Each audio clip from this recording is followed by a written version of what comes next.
So ito na nga guys, doon na tayo sa title natin, about kay Carla na dapat siya ay mag-ingat.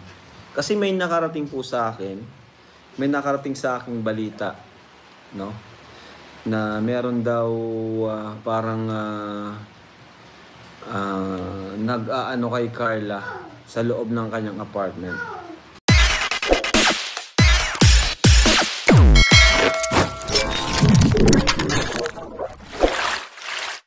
Okay, so yun na nga mga kalingap, sinasabi po dyan ni Kalingap Rob na pinag-aalala niya, pinag-iingat niya po itong si Baby Carla at may nag-i-stalk.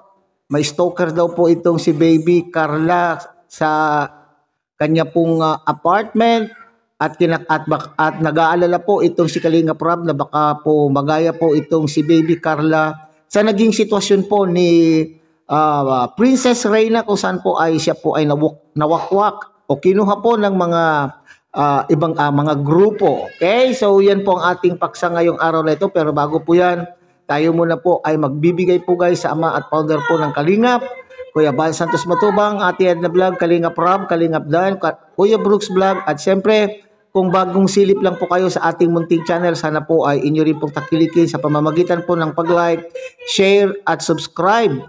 At tuloy pindutin na rin po ang notification bell at nang sa ganun tayo pa rin po ay magsama-sama sa susunod pa pong mga reaction videos na ating gagawin. Likewise, mega shout out po sa ating mga kasamahan po dyan sa Karepa Kalingap Reactor Partners sa pamumuno po yan ng aming presidente Javier De Leon aka Birador. At ang kilikin po natin mga Kalingap ang ating mga kasamahan, Kalingap Partners, Kalingap Charity Vloggers, lalong-lalo na nga po itong mga naka-assign po dyan sa iba't ibang Kalingap Landing Pad na mayroon po tayo sa ating bansa.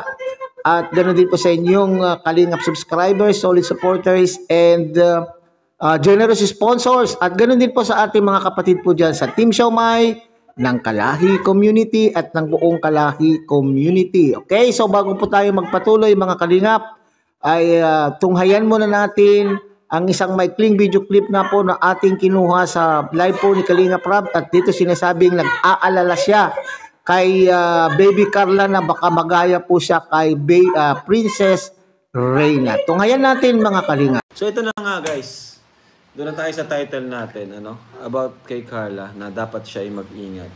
Kasi may nakarating po sa akin, may nakarating sa aking balita, no? Na meron daw parang nag-aano kay Carla sa loob ng kanyang apartment. Parang nagnanakaw ng picture, no? And sinesend dun sa mga grupo nila, sa sponsors. Yun po, medyo delikado po ito.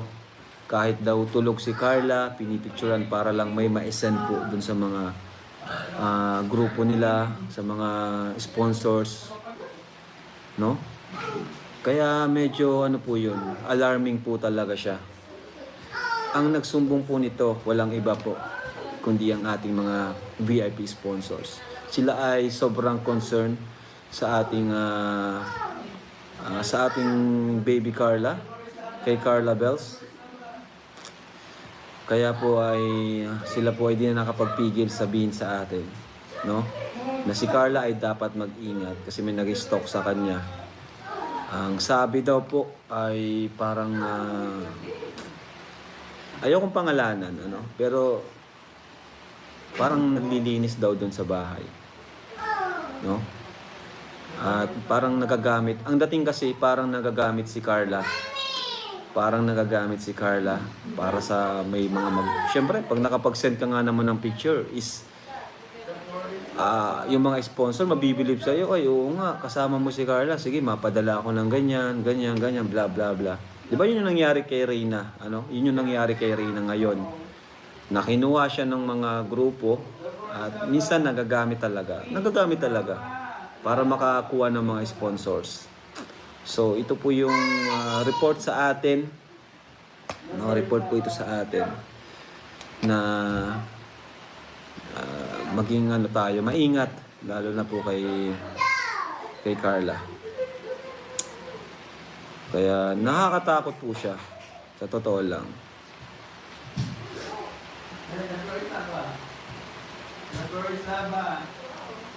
So, ang pinakaayaw ko dito is yung nasabi sa akin na kahit daw tulog po is pinipicturan. No?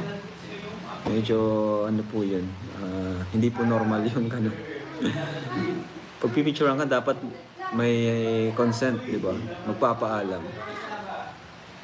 So yun lang naman po ay base po sa ating mga VIP sponsors na nagmamahal kay Carla. Si Carla po, no contact sa kanyang mga sponsor. Si Carla, wala po. Sobrang ano po ni Carla. Napakabait po niyan. Di yan maghihingi sa sponsors. Tatanggapin niya kung may magbibigay. Tahimik lang si Carla, focus siya sa kanyang pag-aaral. Minsan, may nakakausap siya, kumustahan lang. Di ba? Minsan, mga founder nakakausap niya. Pero ngayon, di ko alam kung alam mo ito ni Carla. Di ko po alam. Kung siya ay aware dito. Okay, so yun nga mga kalingap, sinasabi po dito ni Kalingap Rob na mayroon daw po nag-i-stock at palihim pong kumukuha po ng mga video o larawan po at siya naman daw pong isinisend sa mga sponsors. Totoo kaya ito mga kalingap, talaga naman pong nakakabahala nga kung ganito po yung talagang sitwasyon mga kalingap at saka initial na reaksyon po ng tao, sino naman po ang kukuha ng larawan o litrato, okay, ng isang taong walang pahintulot na natutulog ay magpapapicture o kukuhanan po. Ito po ay invading privacy. Ito po ay pwedeng kasuhan po mga kalingap at sa initial na ating po pag-iisip kapag ganito po ang sinasabi natin, may ganitong sitwasyon mga kalingap ay pwede nating sabihin ang mga kasamahan lamang po ang pwede nating pagkasamahan po sa bahay po, ang pwede natin pong paghinalaan na gagawa po ng mga ganitong bagay mga kalingap, di ba? So alangan naman po yung kapitbahay na wala pong access dun sa loob ng pamamahay, sa loob ng bahay po. Okay? So malamang po para sa akin mga kalingap ay kasamahan po nila diyan po sa loob ng bahay ang gumagawa po niyan. Okay? Kung ito man po ay totoo, mga kalingap, sa bahagi naman po o sa parte naman po ng ating mga anong tawag dito? Sa parte naman po ng mga sponsors. Okay, kasi may nasabi po diyan mga kalingap si Kalingap Rob na parang maaring ibinibigay daw po yung mga larawan sa mga sponsor at bakit naman po pinapatulan ito ng mga sponsor, okay? O kaya naman po kung ito man po ay inutos po kaya ng sponsor na kuhanan itong si Baby Carla na habang tulog o na walang pahintulot. So wala na pong privacy si Baby Carla po dito mga kalingap At kung ito man po ay utos ng sponsor mga kalingap, masyado naman po yatang obsessed na po itong sponsor na ito at bakit sa mga pribadong gawain, pribadong mga bagay ay kinakailangan niyang pakuhanan po ng larawan. Okay? So, kung totoo ito mga kalingap, kung totoo itong sinasabi po nila na mayroong pong inautusan o baka naman po yung kumukuha na yan ay tama po yung sinasabi ni Kalingap Rob na siyang ginagamit upang lumapit po sa mga sponsor. So sana ito ay magsilbing babala sa lahat po ng mga sponsors na wag na pong patulan po yung mga ganito kasi nakakasira po sa dignidad, reputasyon po ng isang tao. Nawawala na po yung kanyang privacy. So ano kaya ang magandang gawin po dito mga kalingap? Lilipat ng bahay or alamin kung sino po ang may sala. Napakadali lang naman po sigurong alamin kung sino po ang walang sala at kung malaman po kung sino yung may sala ay siya naman pong pwede po nilang paalisin sa pamamahay na po yan o mapagsabihan o makausap. Hindi po ba mga kalingap? Or pwede rin naman po na si Baby Carla po ay lumipat na sa ibang apartment o sa ibang tirahan upang sa ganon ay hindi na mangyayari yung ganito. Kaya ang pinapangamba po rito ni Kalingap Rob mga kalingap ay yung baka ito daw pong si Baby Carla ay magaya doon sa naging sitwasyon po ni Princess Reina, kung saan po sila po ay winakwak ng mga grupo na may interest doon sa kasikatan po ni Reina. So hindi nalalayong ganito rin po ang mangyayari kay Baby Carla, mga kalingap, kung patuloy pong mayroon nangunguha na walang pahintulot ng kanyang larawan na siya naman pong ipinapadala sa mga sponsor, na sana lang po naman itong mga sponsor na ito ay wag na pong patulan po yung mga ganito. Wag nang tumanggap. Wag nang tumanggap po ng anumang larawan po na nagmumula po sa lihim na tagakuha po ng larawan o video. O baka naman po pati pagligo po ni Baby Carla ay tinukuhanan din. Kasi sinabi din habang tulog, tinukuhanan. Ano makukuha po doon, mga kalingap?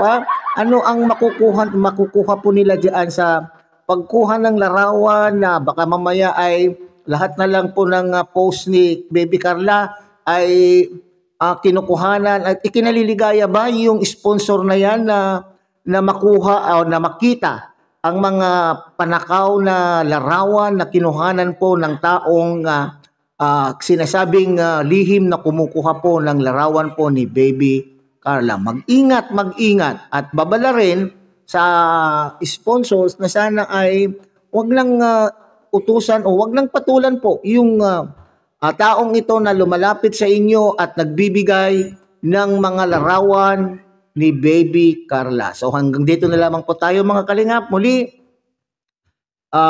tangkilikin po natin Kuya Val Santos Matubang, Ate Edna Vlog, Kalingap Ram, Kalingap Dan, and Kuya Brooks Vlog. At siyempre, sana po ay inyo rin pong tangkilikin ang munting channel nito sa pamamagitan po ng pag-like, share, and subscribe. At tuloy pindutin na rin po ang notification bell at nang sa ganon tayo pa rin po ay magsama-sama sa susunod pa pong mga reaction videos na ating gagawin. Muli, isang mapagpalang umaga, tanghali, gabi po sa inyo lahat. Mabuhay po kayo at God bless everyone.